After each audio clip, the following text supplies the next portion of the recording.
All right. Jill, you ready? Yes.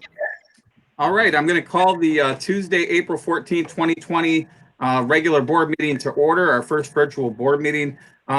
Ms. Graham, could you please call roll? Yes. Mr. Green? Present. Dr. Pomponio? Present. Mr. Lamos? Present. Mr. Craig? Present. Mr. Freitas? Present. Mr. Sage? Present. Mr. Hestheimer? Present. All right. Is that everybody? Yes. All right. We have a quorum. All right. Let's start with the Pledge of Allegiance. I pledge allegiance to the flag of the United States of America, to the republic for which it stands, one nation, under God, indivisible, with liberty and justice for all. Southgate's mission statement is learning for life. Vision statement, Southgate Community Schools, the best choice for students and parents. Item D, revisions and approval of the agenda. Does anybody have any revisions, or can we get approval of the agenda? I'd like to make a motion to approve the agenda as presented. All right, Dr. Pomponio, do I have a second? Support. Mr. Green, roll call, please. Dr. Pomponio? Yes. Mr. Sage? Yes. Mr. Estheimer? Yes. Mr. Craig? Yes. Mr. Freitas? Yes. Mr. Green? Yes. Mr. Lamos? Abstain. I wasn't there. You don't have to This, abstain. this is for the agenda. Oh, Approval of the agenda? I'm sorry. I'm getting ahead of things. Yes. Okay, motion approved. And next is item E. So this is citizens' comments. Do we have any citizens' comments prepared? So I'm in the Google form and there are no responses in the Google form. All right. And all right, so we'll move on to presentations. Mr. Sir? Any presentations tonight? There are none. All right, moving on to item G. This is a consent agenda. It contains minutes from the March 3rd, 2020 regular board meeting, HR update, and the disbursements for February and March. I'll take a motion for that. Make a motion to approve the consent agenda as presented. All right. Support. All right, roll call for those motions and supports. Motion by Mr. Craig, support by Dr. Pomponio. Mr. Sage? Yes. Mr. Estheimer? Yes. Mr. Craig? Yes. Mr. Freitas? Yes. Mr. Green? Yes. Mr. Lamos? I'll abstain this time. Thank you. Dr. Pomponio? Yes. All right. Motion carries. All those in favor say yes. Yes. Any opposed? All right, motion carries. We're moving on to our action. Number one is the bond authorization resolution. Who will be presenting that? I will. All right. So enclosed are all the supporting documentation from Troon Law Firm. And this is one of those long motions. All right, if you've had time to look that over, when you're ready, I will take a motion for action item number one, bond authorization resolution. I'd like to make a motion. Therefore, be it resolved that the bonds of the issuer aggregate in the principal sum of not to exceed $35 million be issued for the purpose of funding a portion of the project. The bond shall be designated 2020 school building and site bond.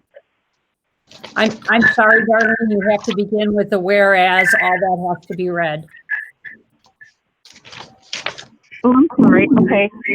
Whereas on March 10th, 2020, the qualified electors of the issuer voted in favor of bonding the issuer for the sum of not to exceed $59,475,000 The proceeds to be used for the purpose of erecting, furnishing, and equipping additions to the Anderson High School, remodeling, furnishing, and refurnishing, and equipping and re-equipping school buildings, acquiring and installing instructional technology in school buildings, erecting, equipping, preparing, developing, and improving athletic fields and facilities, and cites the project.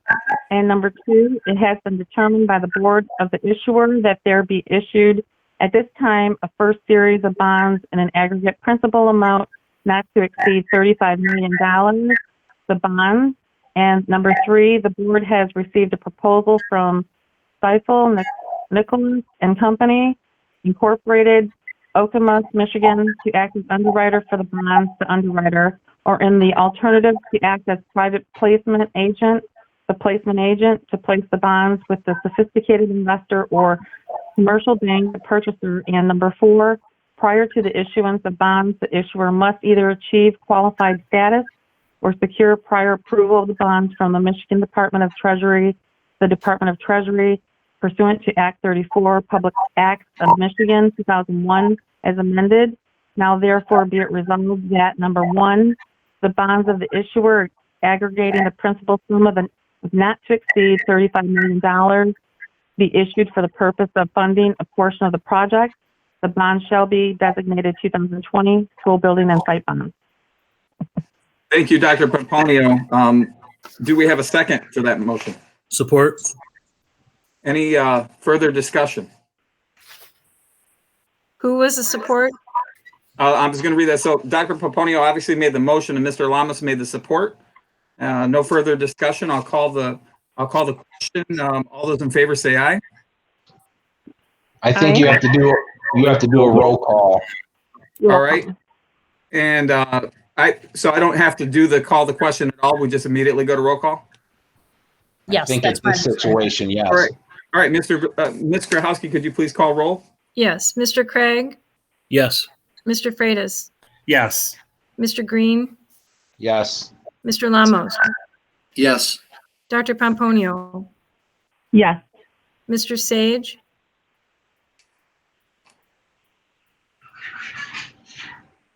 Mr. Sage?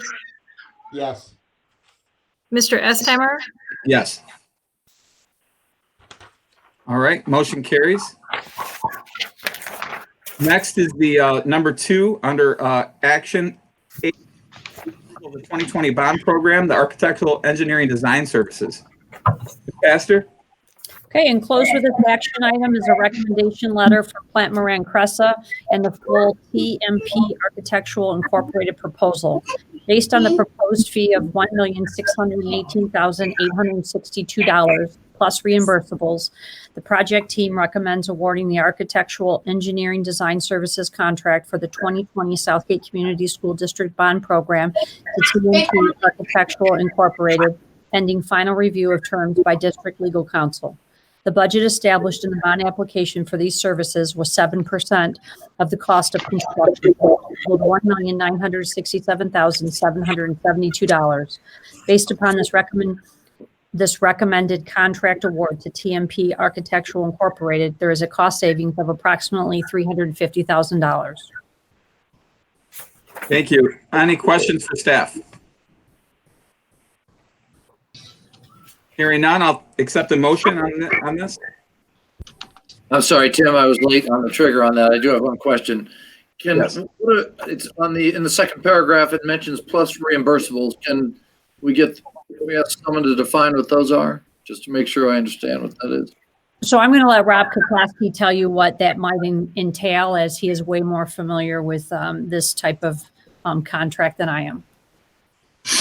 Yes, so reimbursables for this would include our plan review fees that TMP would incur when they're submitting drawings to the state. It could incur printing costs if they're printing off documents for each of the design series. It could be mileage that they submit for their visits to the job site. So there's a list in their proposal of 4 or 5 items that'd be reimbursed, and we track those on a monthly basis, and they submit all associated backup when they're submitting their pay apps for us to monitor that.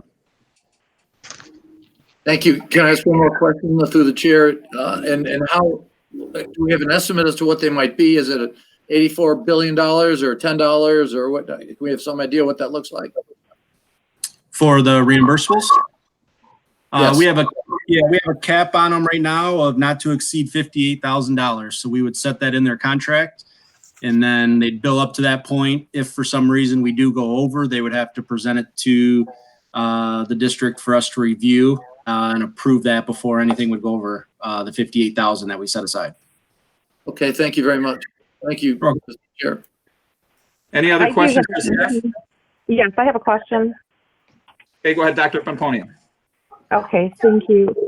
In the proposal for the architectural and engineering services, there's a section there for a lump sum fee. Do they get their fee up front, or is that in payments, or do they get it at the end? It will be billed on a monthly basis based on the percent of work complete. So we would set up a schedule of values. They would set them for each of the different design phases for each of the series. So as we get through each different design phase, schematic design, design development, there's a percentage that's in their contract that allows them for each phase of what they can bill. So they set that percentage aside, and then as we're going each month, they bill against that percentage that's allocated for where we're at. So we do track it on a monthly basis for the duration of the bond. Okay, thank you. Thank you. Any other questions for staff or Mr. Graham? All right, I'll accept the motion. Mr. President, I make the Yes, go motion ahead. authorizing the superintendent, subject to review and approval of its school district council, to award the architectural engineering design services for the 2020 Southgate Community School District Bond Program to TMP Architectural Incorporated. Thank you, Mr. Green. And do I have a second? Support. Thank you. Who was that from? That was me, Jason. Thanks. All right. Support by Mr. Craig. And any further discussion? All right, hearing none, I'll have Ms. Grahowski call the roll on this. Mr. Freitas? Yes. Mr. Green? Yes. Mr. Lamos? Yes. Dr. Pomponio? Yes. Mr. Sage? Yes. Mr. Estheimer? Yes. Mr. Craig? Yes. All right. Motion carries. Thank you. Thank you, Rob. All right, next is action item number 3. That is the Anderson High School Stadium turf. And go ahead, Jill, if you have the information on this for us. Okay, so enclosed with this action item is the Plant Moran Award Recommendation Letter, Budget Summary, Foresight Award Recommendation Letter, Bid Tabulation, and Contractor Proposal. Based on all the enclosed information, the total award recommendation for the 2020 turf construction project is $876,383. This includes a total contract award to AstroTurf LLC for $712, with a construction contingency equal to $79,671. AstroTurf LLC was the lowest responsible bidder that met the project requirements and project schedule. The low bidder for Proposal A, the general construction, was not able to commit to the project schedule listed in the contract documents due to the current COVID-19 pandemic. Thank you. Any questions for staff? I have one, Mr. President. Go ahead, Mr. Green. Jill, is this price, I know we had talked about this with putting in the field turf, if there's damage to the track, what, is that built into this price, or do we know how that's going to work if the track is somehow destroyed with the turf being put in some way? So when we sent this for Proposal A, we actually required them to secure safety crossing across the track. And this is something that they typically do on a regular basis. But I can let Mr. Kokoski assure you that they have considered this in the pricing of the construction. Yeah, as Bill mentioned, this is common to have a field inside of a track surface that they have to cross. It has been noted in the documents. There is a specific detail that they have to follow for covering the track. It includes, tarping it, a sand base, insulation, plywood. It's a pretty hefty temporary construction that they have to put over top of the track to protect it where they will cross. They are given one access point into the track. And they are aware of that. We reviewed that with them both prior to bidding and in the post-bid meeting. So it'll be their responsibility to protect the track during construction by all means necessary, but also using this temporary protection to cross the track. Thank you.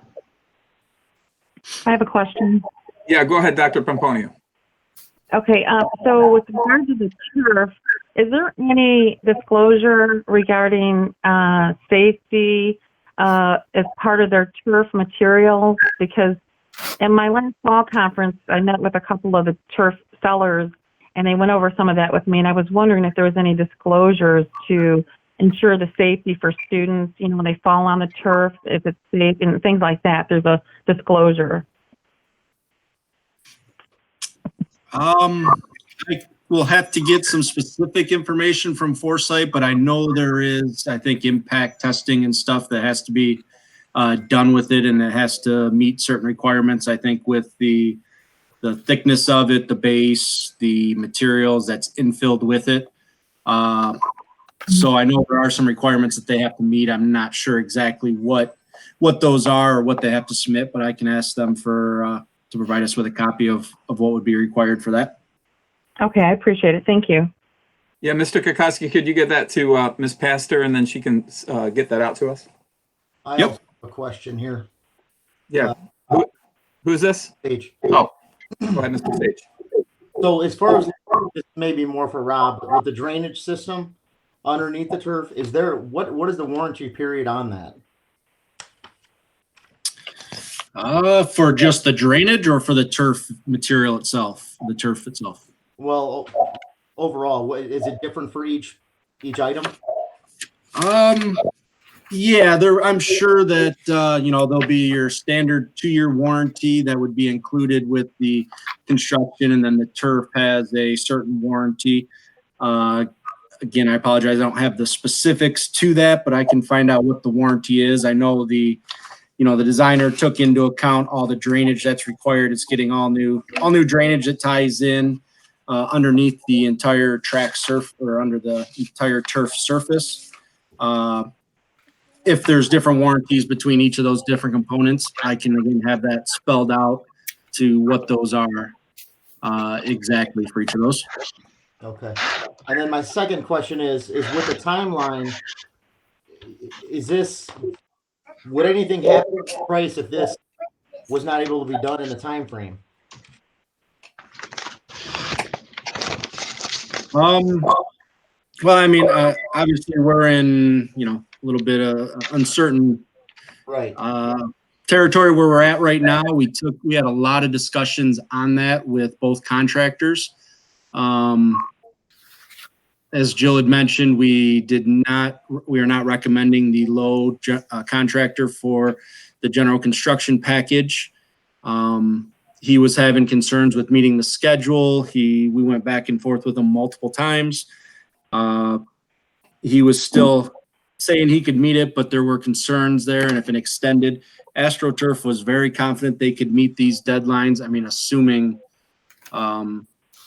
we get back to work at a reasonable time this summer. I mean, if for some reason we're pushed way late in the summer or something, that could be totally out of reach. But assuming sometime in, May, early June, we get on, they do have the forces. They have multiple crews around the area for both the turf and the site work.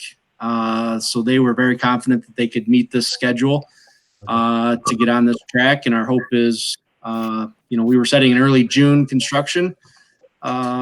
And maybe there's a chance we get on there actually a little bit sooner, but if not, they're ready to meet the schedule. So that was why we decided to recommend AstroTurf, because of the confidence that they had, the resources that they had, the number of crews that they had.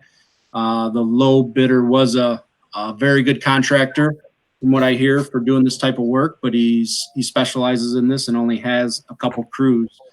And with other work that he had lined up that's being pushed off right now, he was struggling to be able to commit to it. So we felt a lot more confident with AstroTurf, and they've made that commitment to get done, with the assumption that we're getting back to work, sometime in May, early June at the latest, to be able to proceed.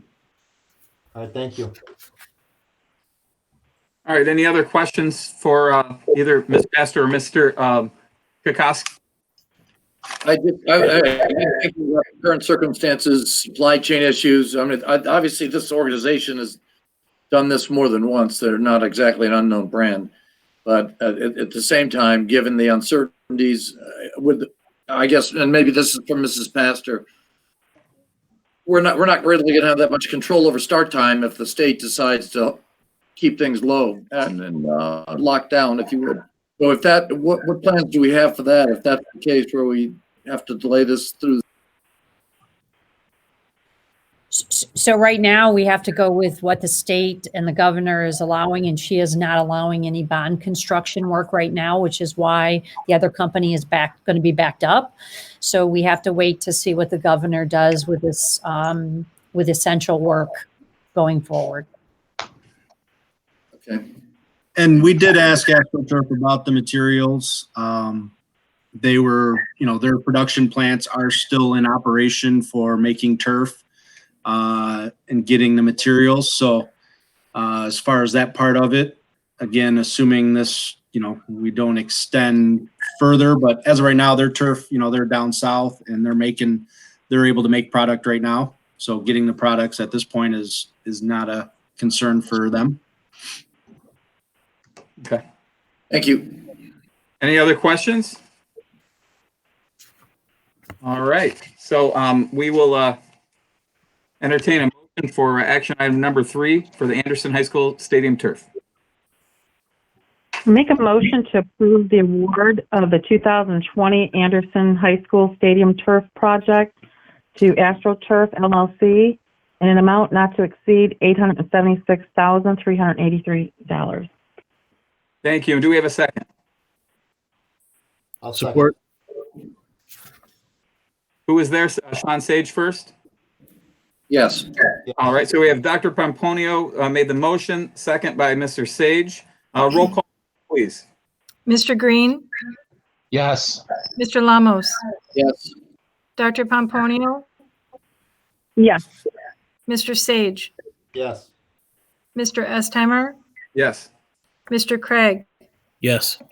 Mr. Freitas. Yes. Thank you. That motion carries. Next on the agenda is item number 4, which is employee layoffs. Ms. Pastor? You're being asked to approve the layoff. The employees listed on the agenda under this action item as A and B. The employee numbers of the employees being recommended for layoff are on the agenda. Their names and respective positions are considered confidential. They will receive a phone call tomorrow from their administrator, and official letters will be mailed tomorrow. Thank you, Ms. Pastor. Any questions for Ms. Pastor?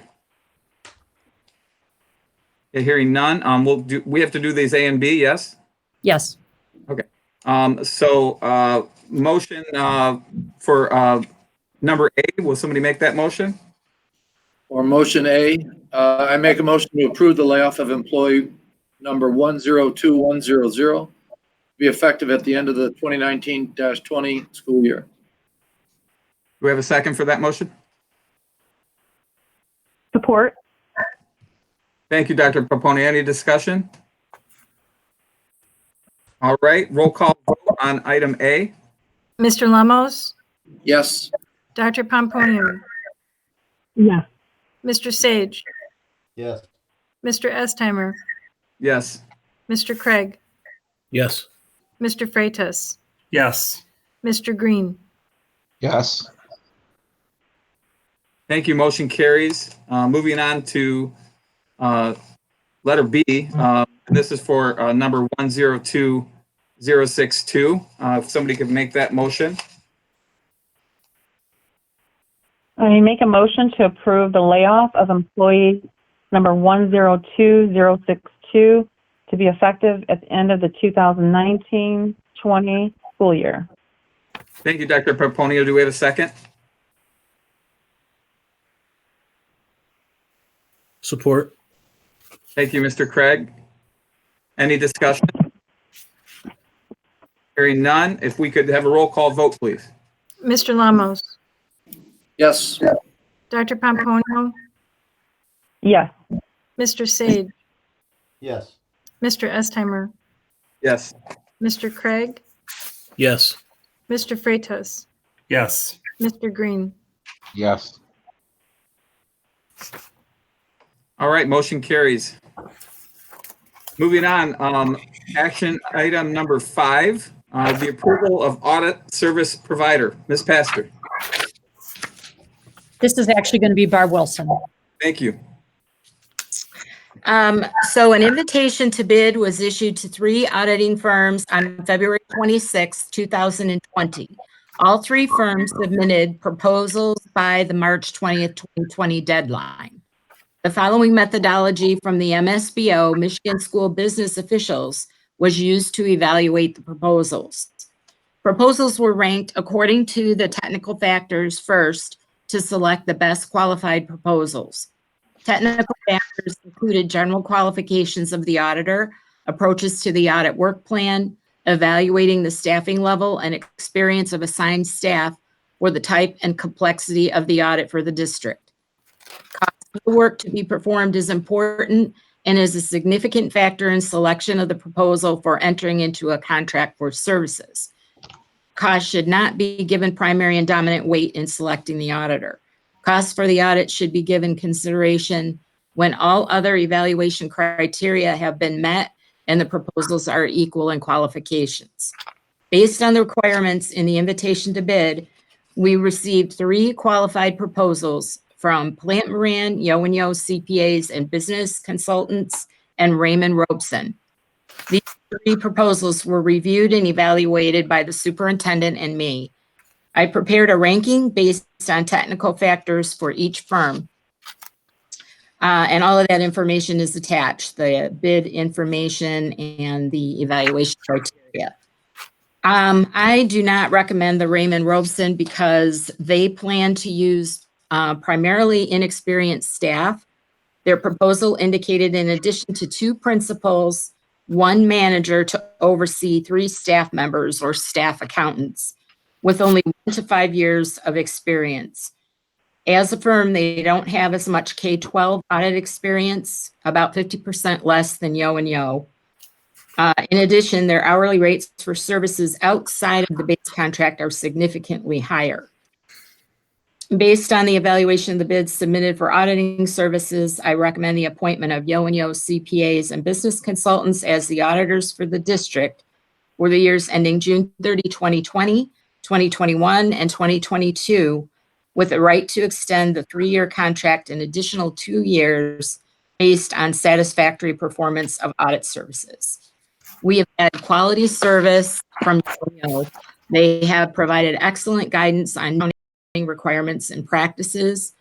They offer a range of higher qualified staff to conduct the audit, such as a senior accountant, a manager, and a senior manager, in addition to a staff accountant and 2 principals. They are a Southgate business, and in the past, Yo and Yo has not charged for additional consultations throughout the year, and I call on them frequently with all the changes. Their base costs are $3,500 more than the lowest bid and $8,000 less than the highest bid. In addition, the cost for the 2020 audit services bid is a cost over 2019. Thank you. Do we have any questions for Ms. Wilson? All right, seeing none, I'll entertain a motion for action item number 5. I make a motion to approve the appointment of Yo and Yo CPAs and Business Consultants as the auditors for the district for the years ending June 30th, 2020, 2021, and 2022, with the right to extend the 3-year contract an additional 2 years based on satisfactory performance of audit services. The base cost of the audit will be as proposed in the bid for 2020, $31,000, 2021, $32,000, and 2022, $33,000. Thank you, Dr. Pomponio. Is there a second to that motion? Support. Thank you, Mr. Lamas. All right, do we have any further discussion on action item number 5? Hearing none, could you please do a roll call vote? Dr. Pomponio, Yes. Mr. Sage, Yes. Mr. Estheimer, Yes. Mr. Craig, Yes. Mr. Freitas, Yes. Mr. Green, Yes. Mr. Lamos. Yes. Thank you, Mr. Krahowski. The motion carries. All right, moving on to item I, employee representatives. Ms. Pastor, did we have anybody submit any questions? Do we have any employee representatives? There are no responses, and there are a few people on, but I don't know that they want to talk. They right. have completed the form. All right. Any employee representatives on chat right now that wish to speak? All right, we'll move to information and announcements. Item J.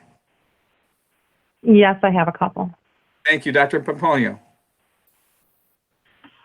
Okay, the first one I want to extend my sympathies to the family of one of our seniors who we lost through a tragic accident a couple of weeks ago. My heart goes out to that family. The second is to our students and seniors. We're proud of you, and hang in there and have a safe and healthy rest of your school year. Thank you. Would anybody else have any comments? I'll support both. I have a few. All right, any other board members? All right, go ahead, Ms. Pastor. So I just want you all to know that we did submit our continuity of learning plan to Wayne County RESA yesterday. We had a few questions and perhaps 2 typos that we had to fix today, and we've resubmitted that plan, and we fully anticipate that it'll be approved in the morning so that we will be able to provide different enrichment and learning experiences for our students in order to complete the 2019-2020 school year. Although many people are looking for answers, whether it be when is prom, when is graduation, when might I get my items out of my lockers, many of those things are to be determined, as we have to stay with what the governor says and stay home and stay safe at this point with limited staff coming in.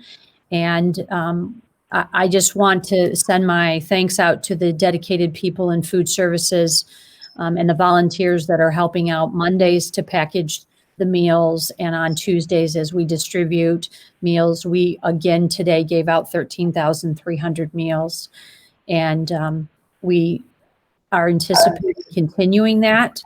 The state of Michigan has received a waiver from the federal government that people that qualified for free and reduced lunch or belong to a building where we are direct certified will be getting some money loaded onto a bridge card. However, we know that about a quarter of our workforce is currently not working, and we want to continue to support those families that need to drive up and get those meals who may not have the opportunity to have that money loaded on a card. So I just want to send kudos out to food service, the volunteers, and the Southgate Police Department who help manage the Trenton Road traffic jam on Tuesdays. Thank you. And I'll also add, I think that you and Dr. Pomponio said it well. My thank you also to the food service director, also our maintenance director, who was very supportive in rolling and helping out with those shot of all that food, as well as you, Ms. Pastor, overseeing that project and assisting there, as well as some other board members that showed up to help with that food. That was an amazing. I've been there almost every time. The last 2 I've had to miss, but just selfless acts, and I thank everybody for their support when it comes to pushing that food out. I also want to thank you, Ms. Pastor, for your leadership throughout this whole pandemic and this craziness. I'd like to thank our teachers for their professionalism and patience. My wife, being a teacher, I know we have a couple board members that are teachers. This is a completely different situation than we've ever experienced. Teachers aren't used to teaching like this. At least our teachers aren't. But I think that they're stepping up and they're doing their part. So I wanted to thank them. Thank my fellow board members for your support and reach out during all of this. I've checked in on you. You've checked in on me. I think that we've been a pretty cohesive group during this process. When this is all the communication we have, the first time I've seen your faces since the bond passed.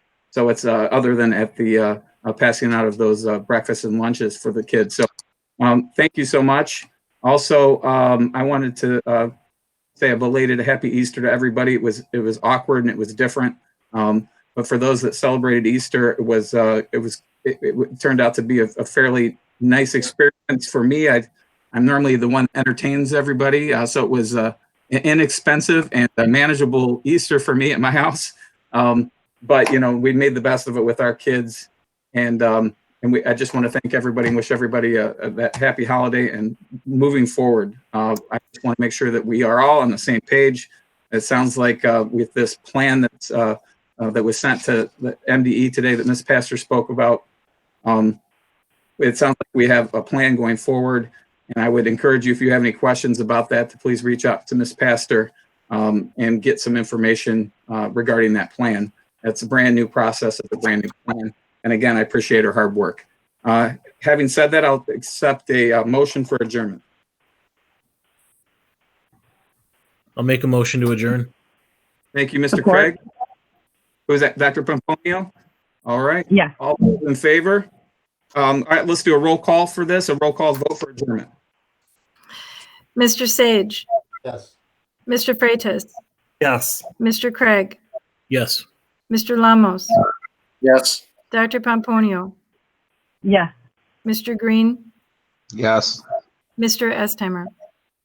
Thank you. Yes, 7:37. Thank you all. Be safe, and I'll be in contact with you. You.